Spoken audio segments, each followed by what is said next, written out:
Hello and welcome into Reality Check presented by Prize Picks. What's going on? I am Matt O'Leary. I'm joined as always by my good friend Jeremy, aka Jets Chaos. Jeremy, how goes it? It goes well. OTAs, a little bit of excitement going on, getting to see some players, getting to watch our crazy fan base go from he's the next Joe Montana to he sucks. He threw an interception at OTAs. Oh my God. Yeah, get right, inject it right in my veins. I'm here for it, man. It's now June, calendar flip to June. There is nothing going on but in the NFL besides these OTAs and a couple trades on June 1, which is pretty exciting. But I am so here for all the overreactions on one side or the other, just because I think it's entertaining. But what we're going to do today is try to say, are these reactions valid or is it an overreaction? I think that's what we're going to end up going through today, Jeremy. Yeah. I know exactly. And I think that some of them is just back to like, and we'll talk about it. It's just back to it's reality too. Like it's the reality. It's like, hey, you want to see Bailey do amazing in camp and get lots of sacks? Then you have to sit there and say, well, what's wrong with Membo? Right? Or what's wrong with Fashano? Like, who did he beat? Like, it's that every year we remind ourselves how hard it is to be excited about these team-on-team practices, because one person doing something really good means somebody else lost the rep, right? So it's hard, like it's much better when we do joint practices and play other teams and we could just celebrate success. 100%. Before we really get into it, I did want to mention, because you're going to be in attendance for this, and we officially announced it on Talking Jets on Tuesday. Our group buy for the Talking Jets crew, myself, Ryan, Greenbean, Jets Chaos, we are hosting the Week 2 matchup against the Green Bay Packers. Tickets available on talkingjets.com. You get a ticket to the game. You get a ticket to the tailgate. Joe, tailgate beforehand. It's always a fun time. And Jeremy, I'm looking forward to you coming again. You excited? Dude, it's the best time of the year, man. It's like, I mean, they've lost 4 in a row. I'm on the verge of this could be 5 in a row. But, and even in spite of the rain, I mean, it's so funny because we've had but none of it's mattered. It's raining, it's this, it's that. It's always something I look forward to. Hanging out in the parking lot with you. Last year, I got to meet your parents. Got to, and that was a lot of fun. Got to meet even more of the YouTube community here. It's something I look forward to every year. As soon as Ryan made it official, as soon as that was the date, I booked my flight. Everything is set. So I'm going to be there. Cannot wait till September 20th. Guys, if you're contemplating whether you should go or not, it's more than just the game. It really is just being, it's just a great time for us all to be together, hang out, have a good time, talk in person. It's just such a good time, man. It's my favorite thing in the world. It's my favorite trip every year for the last 4 years. So I can't wait for a 5th. Yeah, and like I've said it before, like where I am on Long Island, like I don't love going to Jets games just because it's not like super convenient. I'm saying that to you as you're flying across the country for this No, thing, coming from Sacramento, which is just absolutely ridiculous. But point being, I do look forward to. I usually go to one game a year, and it's this game. And the best part, unfortunately, has really been just like the hangout and getting to see and talk to everybody in the community. But that makes it so worth it. And like I said, eventually we're due for a win here, Jeremy. Yeah. And we're definitely, you've got to figure we're going to get a win at some point one of these days, and it'll all be worth it. But I can't tell you enough. And if you're not excited to meet me, I don't blame you. If Matt's not enough, how can you not be excited to meet Greenbean? Like everybody wants to meet Greenbean. I mean, just going up to Greenbean, watching that guy move and watching him operate. And, even if he doesn't go to, and by the way, he didn't even go to the game last year, but he took me and hung out for the entire tailgate party. Nick Shine. Yeah. I mean, Nick Shine is good people. Hanging out with Nick is always great. It's always fun to hang out with Nick. He's such a lunatic, man. He's such a lunatic. What he did to get us into that parking lot early and to get us a good spot. He paid off the guard. I can't, dude. He pays off. This guy is. It's like nothing I've ever seen. He is so insistent. He's so stubborn. It's the funnest thing to watch. The guy, he gets anything he wants in life because he's just. I'm sitting with his son while he's doing it. I go, "Is this all the time with him?" And his son Nicky just looks at me and goes, "Yeah, this is what it is." He goes like every time he wants something, like wants to experience something, like He's he gonna find a finds. way. It's like, yeah, but Nick, you don't have tickets. You can't do that. He doesn't listen. He doesn't give up. But you know what? He always is right. He always gets what he wants. He gets it in the end, and excited to hang out with him Yeah. as well. All right, where do you want to start in OTAs? You want to do the Cade Klubnik stuff first? Yeah, let's talk about our future superstar quarterback. So the span of what, 5 days, Jeremy? Boy, did the tides turn. He no incomplete passes in the first practice that the media was at on, what was that, Thursday, I believe, last week.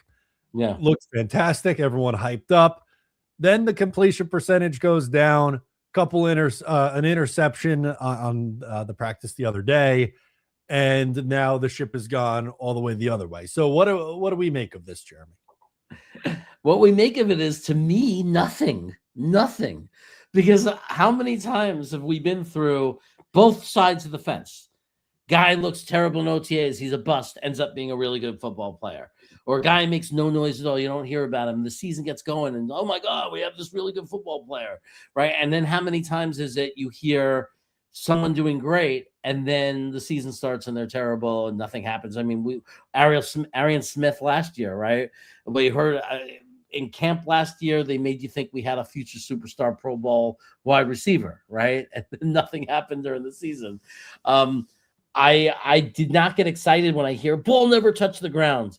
I still have the sting of Zach Wilson and hearing how the ball never touched the ground that first year, his first OTA, how great he was. So I just don't believe in it anymore. I don't look into it anymore. I don't care what happens when they're in shorts. I only care about staying injury free. Let them have their workouts. Let them get fit, injury free. I don't believe any of the other stuff, or at least not enough to worry or be concerned about it. No, and like, spoiler alert, like, this is what's supposed to happen for a rookie quarterback. Not every single, and especially a day 3 rookie too. Like, and that was what I was trying to get across for, in the space between the draft and the beginning of OTAs. There was a lot of hype around Cade Klubnik, and he sounded like Chad Pennington, and he was so smart, and he had all the guys together in the hotel, and like, I love that stuff. Like, and he probably is a really good leader and all that.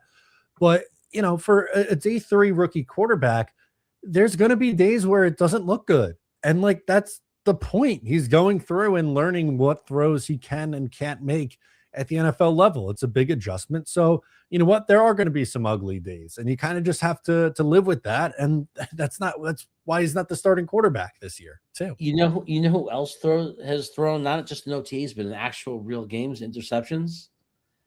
Every Hall of Fame quarterback ever. In the history of the league.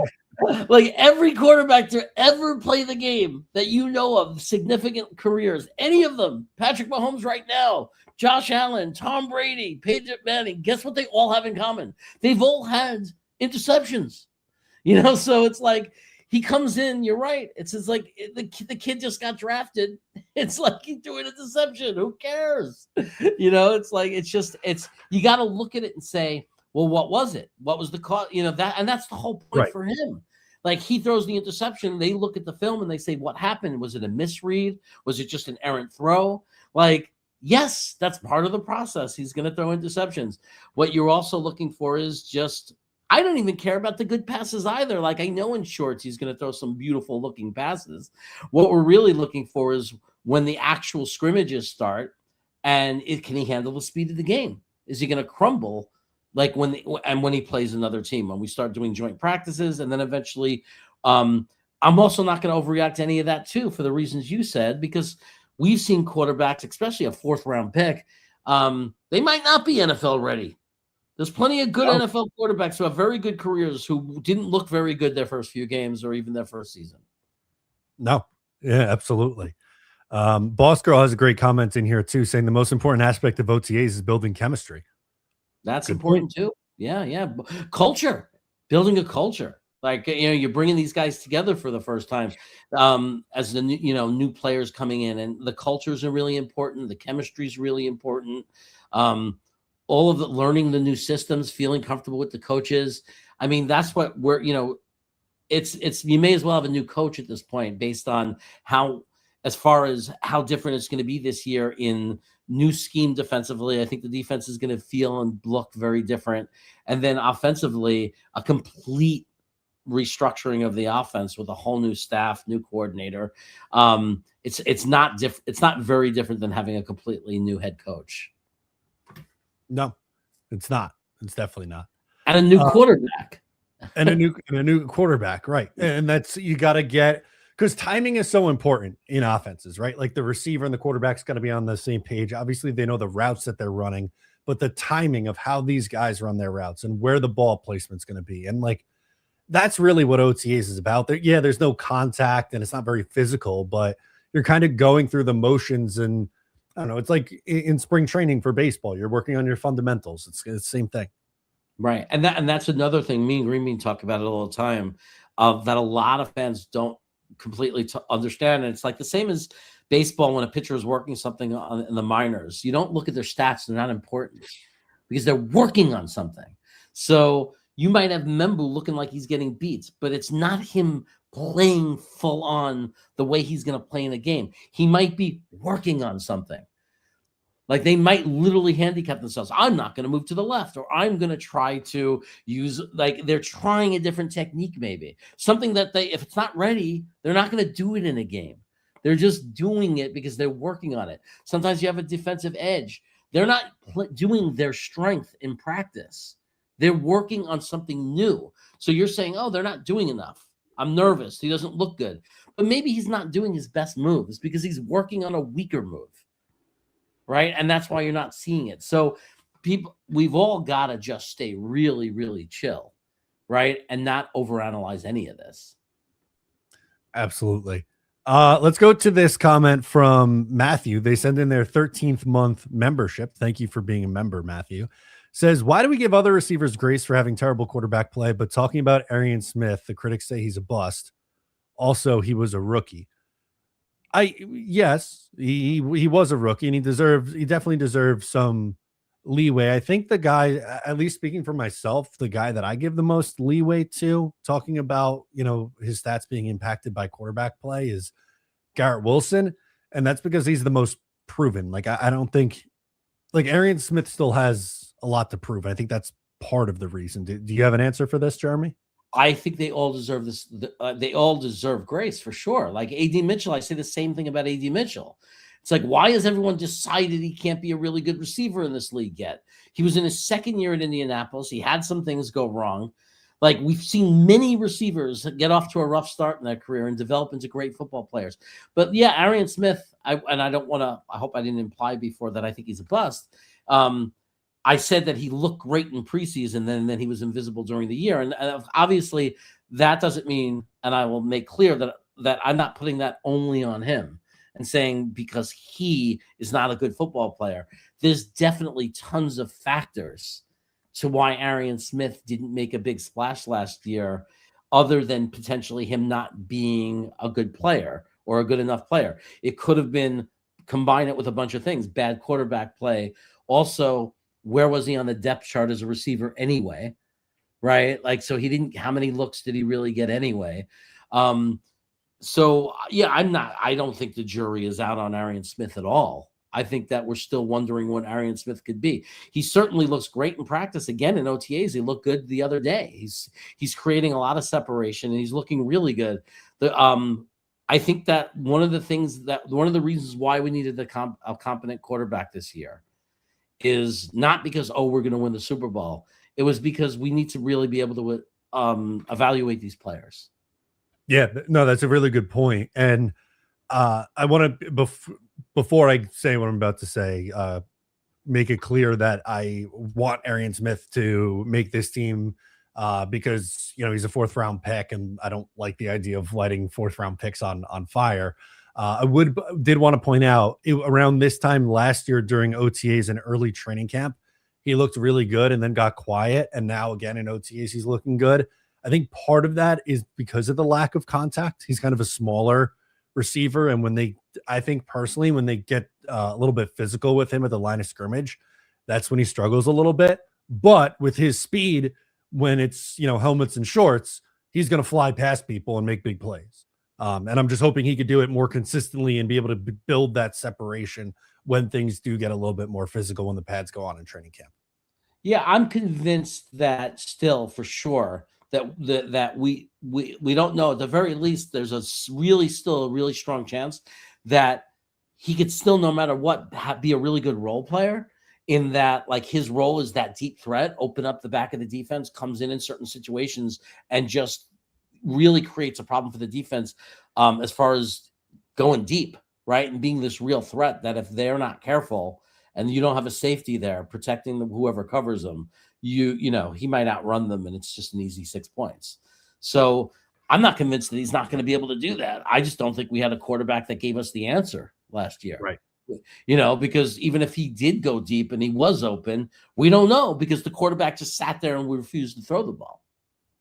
No doubt. Exactly. And that was obviously a big issue.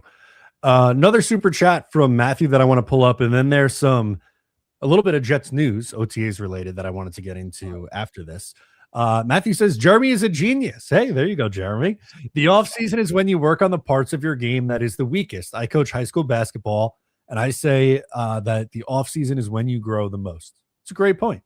I think genius is strong. I'll take it. But yeah, no, I'm glad that he said that because it makes total sense, right? Like that practice and offseason, that is the time you work. Like, it doesn't make sense. We did, as an improv performer, it doesn't make sense to work on the things you're good at. There are people during our workshops that always wanted to play the same game because they were good at it.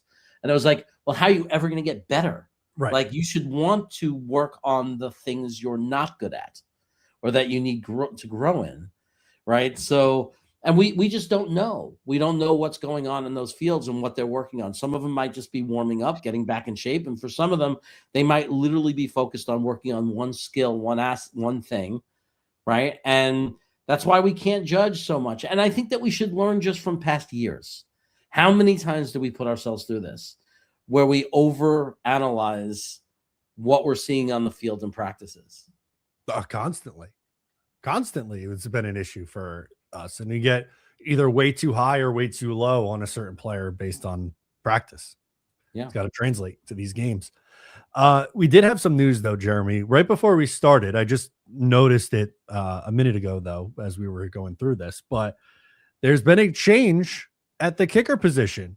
I am sharing the wrong tab. The Jets waived Young Wei Koo and signed kicker Jason Sanders.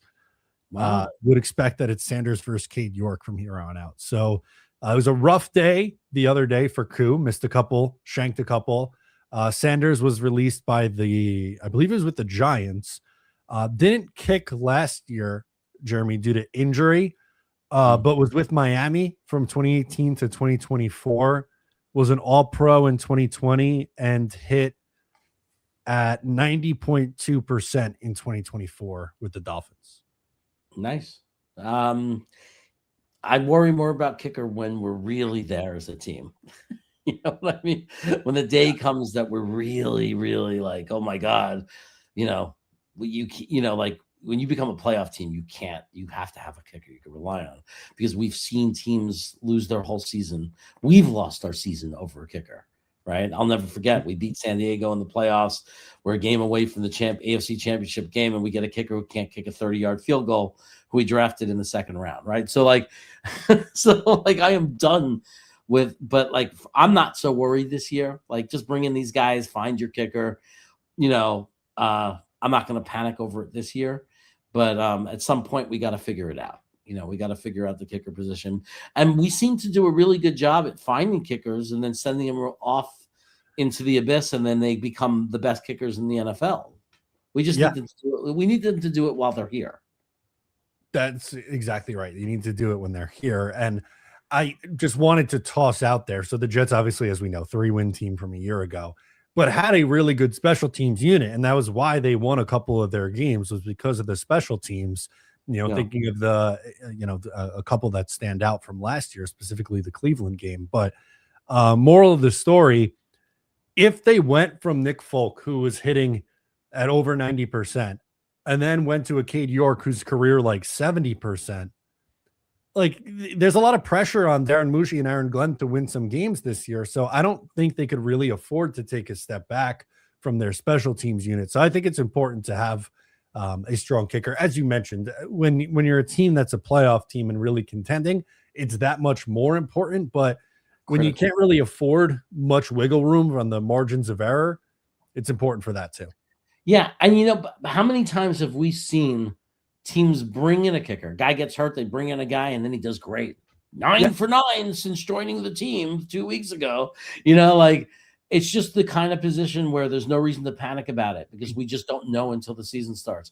You see this name, used to be a Pro Bowler, you know, like had good years, right? Had injury. Who's this guy going to be? We're not going to know until the season starts. And if he hits the first 8 out of 8 field goals, we're all going to love him and say we did a great job. And if he's missing them, we're all going to be pissed off and they're going to have to search for somebody else. And, you know, and you just hope that they're going to get it resolved and we're not going to lose a game or, you know, get hurt by the fact that we have a kicker that chokes or costs us a game. I definitely saw the value in having a great kicker, especially lately when there are these teams. There's a certain handful of these kickers that kick 60-yard field goals like they're nothing. So I'd like to eventually get one of those guys. I'd like to have a kicker that can give us a 64-yard field goal, you know, and not have it be a shock. All right, and that certainly wasn't Younghoe Koo's game. He was better from 50 and in. The long one, he didn't really have the boot for it. So we'll see with Saunders. His long for his career is 57. I don't know if he's attempted anything 60 plus. Doesn't say on his. I mean, for right now, for this year, you make anything from 57 and under, like give us a good chance, have a high percentage, kick everything that's within everything under 45, be pretty much 95%, and then be a strong percentage from 45 to 55 or whatever, then we're doing fine. Yeah, 2024, the last year he kicked for Miami, from 40 to 49, 5 of 7, so only 2 misses, and then 50 plus, 12 of 14. So missed 2 of 50 plus. That's really good. That's fine. I mean, it's not everybody wants it to be perfect. You're not happy when it misses, but I'll take that. If he goes for 14 50-yard plus field goals and makes 12 of them, I don't think we can complain about that. No, certainly not. Wanted to pull up this comment from the Jets guy Dre saying, "How's Pons doing?" Have you seen or heard anything D'Angelo Pons wise? And I haven't heard his name a lot. I honestly, from the little reports and everything I'm reading, which for a cornerback could be good news. Yeah, I would think not hearing anything for D'Angelo Pons is a good sign.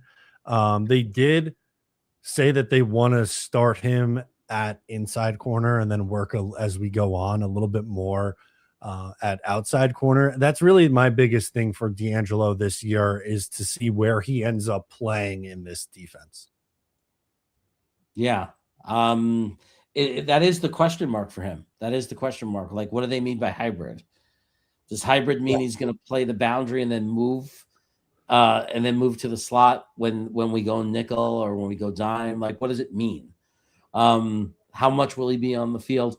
I mean, I always say that while it doesn't mean they're a bust if they don't start the season or if they're not seeing the field a lot, it doesn't mean they're a bust. That doesn't change the fact that it's always a really good sign when a draft pick ends up on the field a lot and it's not injury related because they won the job. That's always a positive sign. It's always a good thing to see, right? So you'd always prefer it. You'd always prefer it when a young player wins a starting job, but it's also doesn't mean you have to panic if they don't. Yeah, it definitely does, right? Like there is no panic at that point. While we're on the secondary conversation, what do you think Minkah Fitzpatrick's role is going to be this year? Because he's kind of gone out of his way to say a little bit that he's going to play some slot corner. And obviously you just drafted D'Angelo Pons in the second round, and you have Jarvis Brownlee as well. So how do you anticipate that ends up shaking out here? I mean, I don't care. I don't mind if guys shuffle around and are versatile, and sometimes he's going to cover somebody out of the slot. But in general practice, like general use, I really want him as a safety. Like we need safeties. Like the safety play has been so bad. Like I don't want. I would like. How do we get that much better if you're going to replace the guy who did fine last year, one of our one bright spots, and you're going to have Fitzpatrick do the same thing? It doesn't make sense to me. I want him replacing Cisco from last year. I want him in that role. I want a center fielder out there that's going to create some turnovers, create some hits, and and not get beat. Like and stop. Stop like so we don't give up easy touchdowns because the defense breaks down at the safety level. So yeah, you want to put him against in the slot a little bit to do some one-on-one coverage. I have nothing against that, but not if that's all he's going to be used for. And then we see Andre Cisco out there all the time because I've unless he completely turns it around, I think I've seen enough of him. I'm with you there. I could do without Andre Cisco even making this team. Have VJ Payne be the fourth safety at this point. Yeah. I was not happy with Cisco's play last year. No, I think he'll be competing for a roster spot, obviously. Lou B. What's up, Lou B? Says, Matt, come to main event tonight to watch the Knicks. I wish I could. Unfortunately, I do an Islanders podcast as well, and we record Wednesday night. So I will be watching the game from right where I am right now. I'll have one eye. I'm looking over my camera. My TV's right there. So I'll be watching from here. But if you do any other watch parties at the main event, let me know, and I'll try to make it out. That's pretty close to where I live. And Jeremy was at the main event for our draft party. Same place. Yeah, it's right near my friends. The place when I crashed in Long Island, my buddy is not far at all from the main event. So. Yeah, really nice venue. Go Knicks. We're all excited. I'm shaking already for this. Look, I'm fully admitting that I am hopping on the bandwagon. I'm not a big basketball guy, but I've enjoyed this playoff run, and I think it'd be great for the city if they won a championship. Man. I think it'd be great for the New York fan base. I really do, especially the Jets, Mets, Rangers, like the side of it that never wins. Like which is me. Yeah. But it's like the one sport where we're pretty much all together. I know the Nets are in Brooklyn, but that's a different kind of thing. They have a different fan base. I really do. I really think the Knicks pretty much own New York, and it's like the one sport where it's really not that split or not much of a question. I think it brings the city together. I think it brings all the fan bases together. So I really hope they could just take one out of the first two, secure, like win home field advantage or something, and I'll be happy with that. Absolutely. We'll get into, I want to ask you about AD Mitchell in a moment. That's been a name that's circulated a ton, but do got to give some love to the sponsor of the program, Prize Picks. Here's a look at one of my Prize Picks play for the upcoming NFL season. All rookies: Kenyon Sadiq, more than 449.5 receiving yards. Mekhi Lemon, more than 649.5 receiving yards. And Jeremiah Love, more than 899.5 rushing yards. Sign up for Prize Picks using code HMA. Get $50 in lineups after you play your first $5 lineup. Prize Picks now available in New York State. You got the NBA Finals, NHL Stanley Cup Final going on right now, MLB regular season, and soon enough, the NFL season as well. And you can follow me at Matt O'Leary NY over on Prize Picks. Okay, let's get back to the program here, Jeremy. AD Mitchell has been a standout at OTAs. Are you buying the AD Mitchell hype? Like I said, I'm not going to overreact to anything. It doesn't surprise me that he would look good because I think people are forgetting he was a prospect that we loved coming out of college. This is a tall, fast, athletic. He was a stud at Texas. So it doesn't surprise me when someone tells me on a football field that AD Mitchell looks good. I thought he looked good in games for us. He had one bad game where he had a bunch of drops, and it was because he was learning a new offense, playing with a new quarterback. He just shifted cities and was thrown into a game. And then he settled down, and 2 weeks later got over 100 yards receiving. He had one of the better games that any Jet receiver had the entire year. This is a kid with tons of talent. right? He's like it was a time where he was a super hot prospect and he was only finishing his second season. So when you tell me that he looks good on a football field, it is not a surprise, but it also doesn't tell me, oh, I'm 100% confident or no, he's going to be a great NFL football player. It just tells me that it affirms what we know. He's a great athlete. He Yep. has potential to be a really good football player, but he has to be consistent. And that's what's been lacking in his career.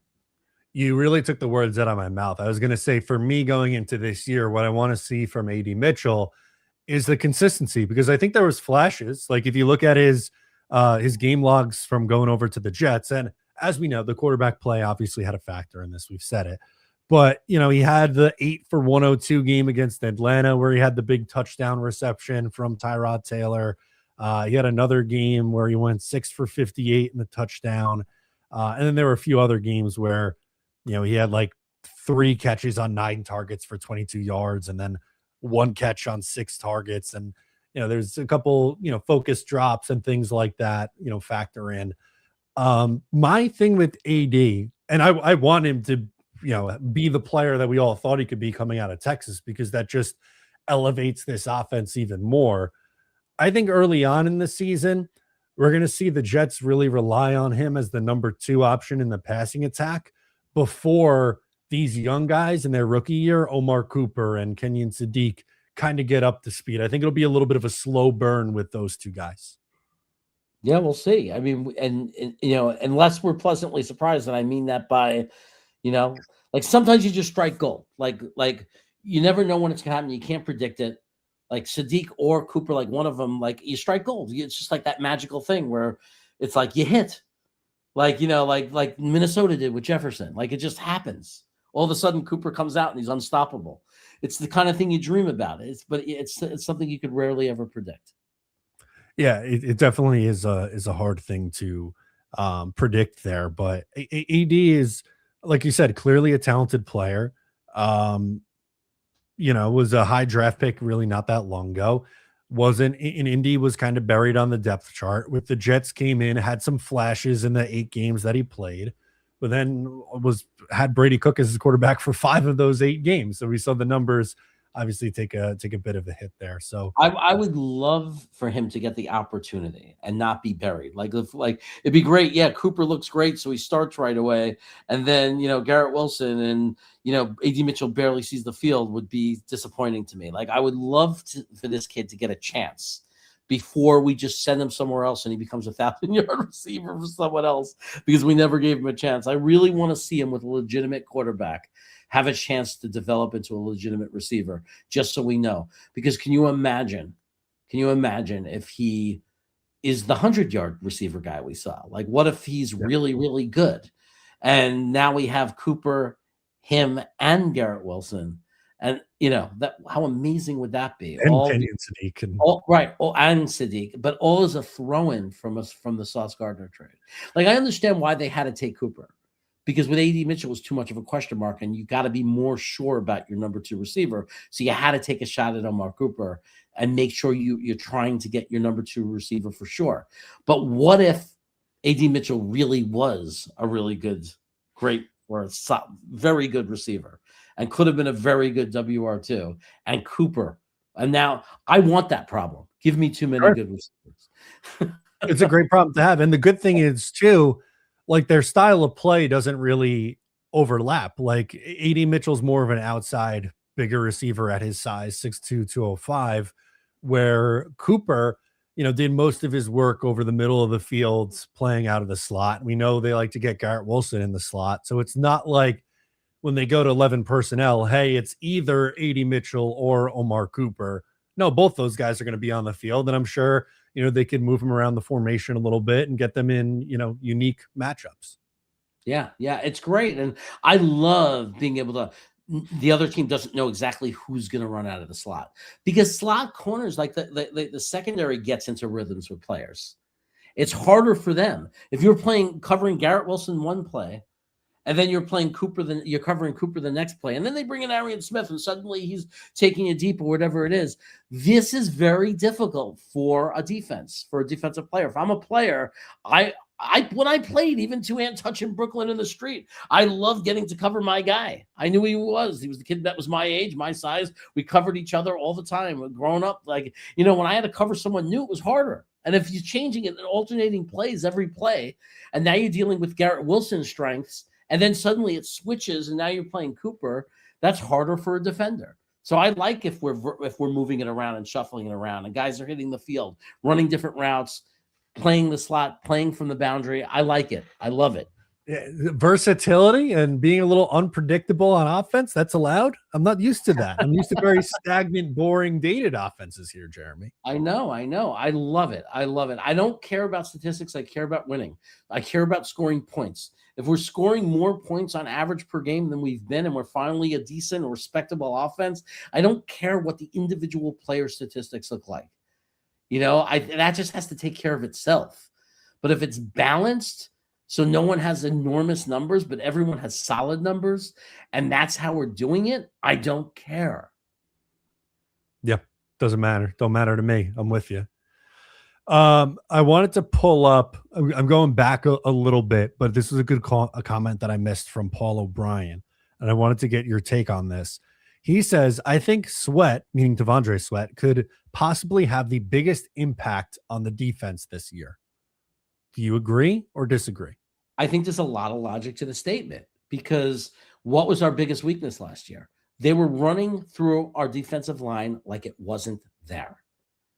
So if he's going to be the leader of jamming up that line and stopping them from running past the first level with ease, and putting all that pressure on our not our just linebackers, our corners, our safeties were having to make tackles. That was part of what was pointing out their weaknesses.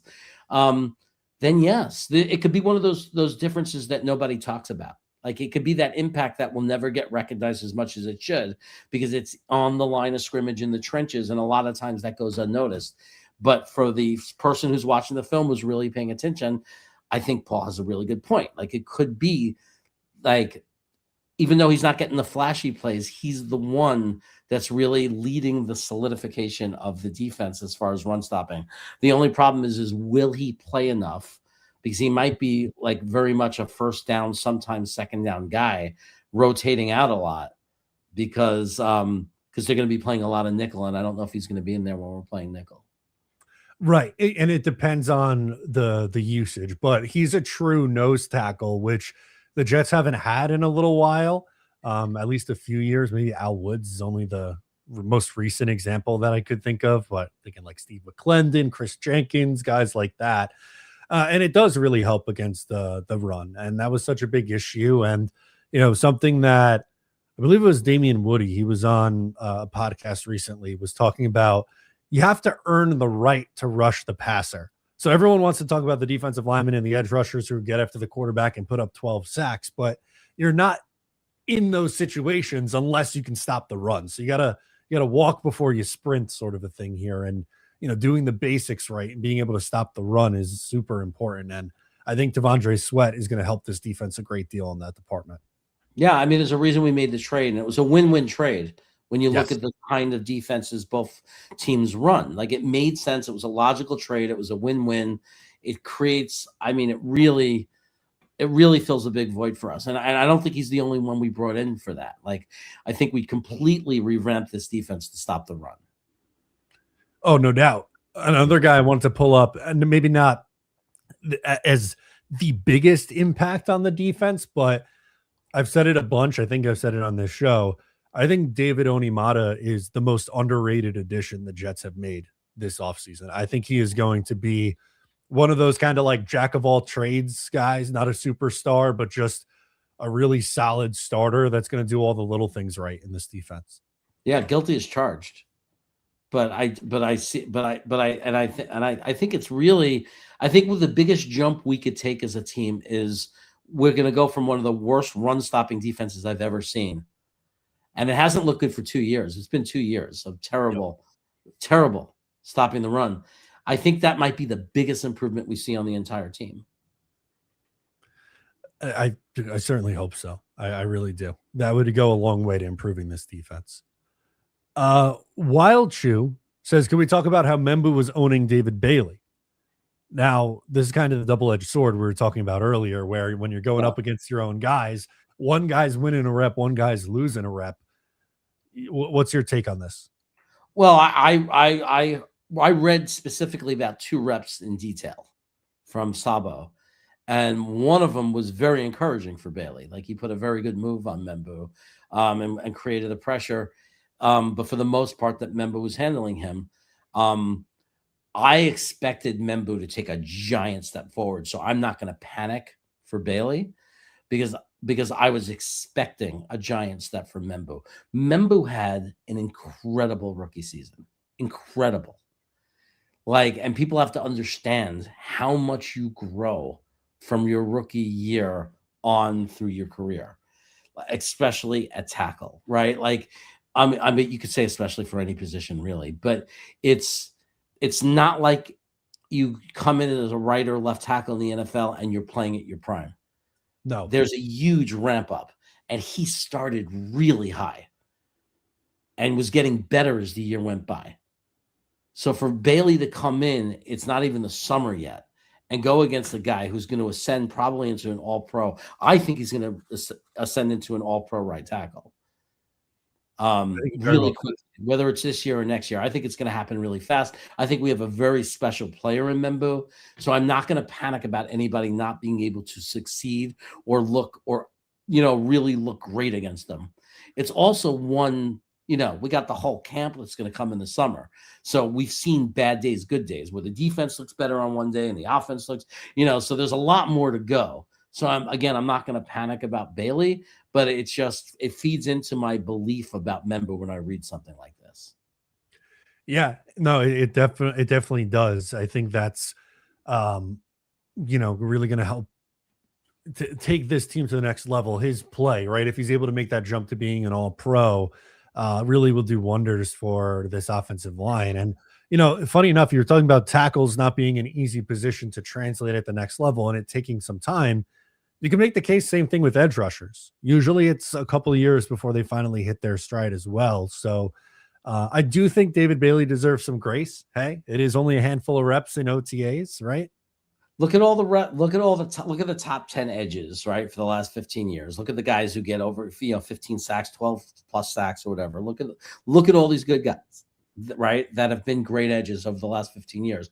And then look at their rookie season. What does it look like? Yeah, Myles Garrett had 7 sacks as a rookie. Yeah, there you Which go. is not, which is a nice number, as we know, but he had 23 last year, right? Like, obviously, big difference. Yeah. So look at how much better he got as a football player. So yeah, I hope that people allow some grace and understand. And what we don't want to see is a Vernon Golston season. We don't want to see 0 sacks, 0 pressures, right? You don't want to start the year and he's worthless. Like, he's no pressure on the quarterback. Every tackle is owning him. That's a nightmare. That, right? We want to see potential. We want to see some bright spots. We want to see him have plays where he goes, oh my God, where he explodes, right? But we can also understand that he's a rookie and it's not going to be consistent like that. He's not going to just come in and be dominating. And there are games where he might get beat up or beat by the tackle, where he runs into a really good tackle and he's just and doesn't win a lot of reps. It's just something what we have to brace ourselves for and not panic. Yeah, you can't. As Peter S says in here, OTAs, iron sharpening iron, like Sauce versus Garrett. Membu wins some, Bailey wins some.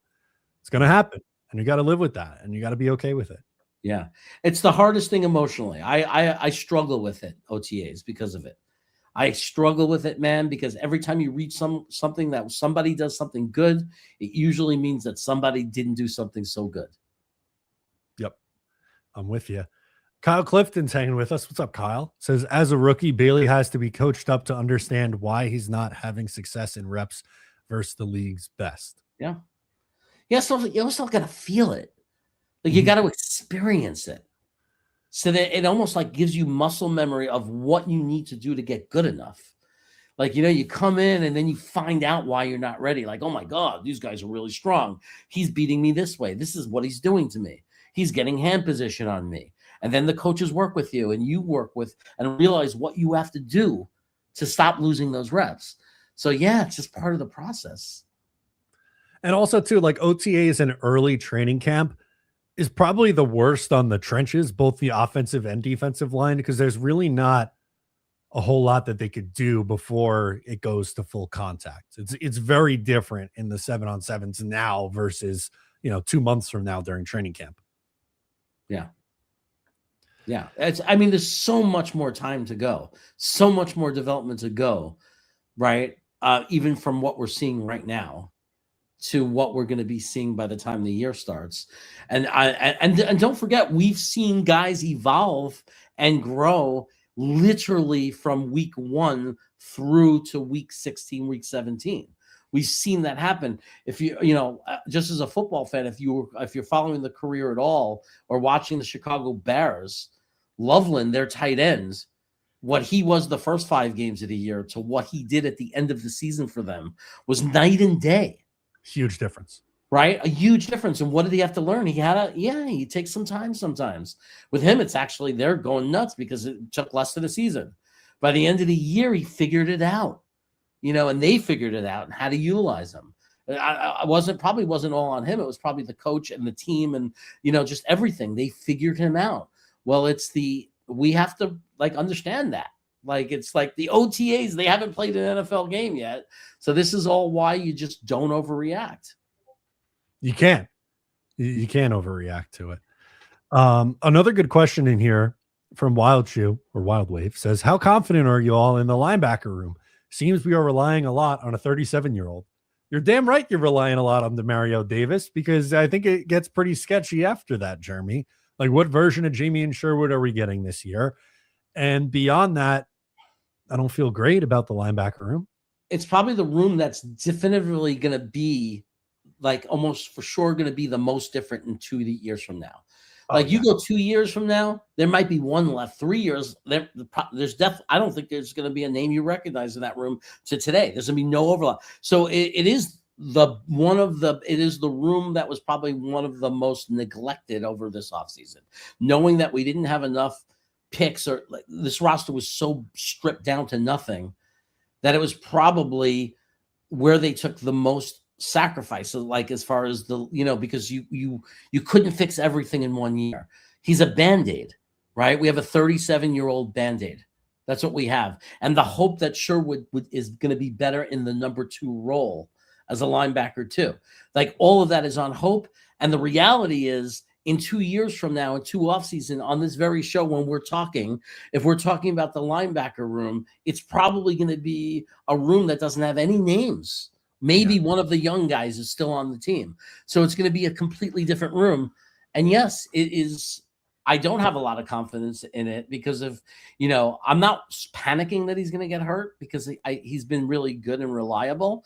But if Demario Davis gets hurt, we're in a lot of trouble in that room. There's no doubt about it. So, but I recognize it though as the room that we have the most still to grow, in this rebuild, there's still a lot that has to happen in the linebacker room. And in my opinion, the safety room as well. Yeah. I think for me, looking at it, Demario Davis at his age, he got what, 2-year deal, Demario, I believe, this past offseason. Yeah, and one that we get out of easily after 1 year. Right. So, he's on the team this year, probably on the team next year. Jamie Sherwood, I think it really depends, man. If he has another up in the air season, that's a contract you can get out of before the start of the next season.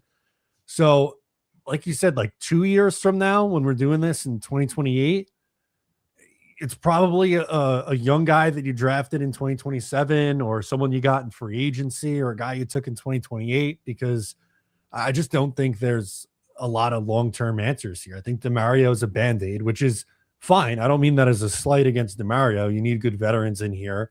I trust him, but he's not, at his age, he's not playing another 5 years. Right. He's not part of the future. He's part of right now. We need it. Maybe he helps resurrect Sherwood, make Sherwood someone who can stick for us and be a solid starting player. But the reality is, we're going to sign someone in free agency. Probably we're going to draft somebody, and hopefully we're going to do that well. And then in 2 years from now, we're going to have a different looking room. And that, and I'm not worried about it only because the reason I don't panic about it as much is because I think I'm not saying any position is not important. I'm not saying any position is easy, but let's be honest. There are certain things that are much harder to find than other things. It's much harder to find edge, quarterback, cornerback than it is linebacker. It just is. It definitely is. I think the comment of the show goes to Chubb for Club, who says if Demario Davis gets hurt, we could have Green Bean run onto the field from the stands to play linebacker. It gets thin pretty quick. You might need that. Let me tell you something. As ridiculous as it would look, and horrendous, and how pancaked he would get, he'd be down and gung ho. Can you imagine him running out there, waving his arm? He'd have the big old school shoulder pads with the neck roll in the back. It'd be so good. Like the linebacker straight out of 1997. That would be great. Yelling at them, the media after the game, holding up the microphone. That wasn't no happenstance. That wasn't no happenstance. Damn right.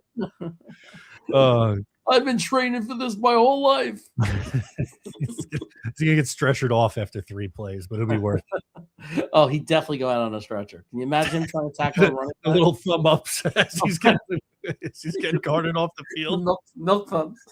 Yeah. Milk thumbs as he's getting carted off. Oh no, poor Green Bean. How about this one from Chris? Says locker room of our New York Jets has not turned on AG. If anything, doubled down on support. Could fundamentally shift how we are perceived this year. What do you make of that? Because I do agree with Chris. It feels like Glenn definitely hasn't lost the locker room, and he still has a lot to prove. Like, I don't know if he's a good coach or not, but it feels like that he still has the respect of the team. It's the one thing we could say definitely positive, that it's a thing that's not negative about the New York Jets.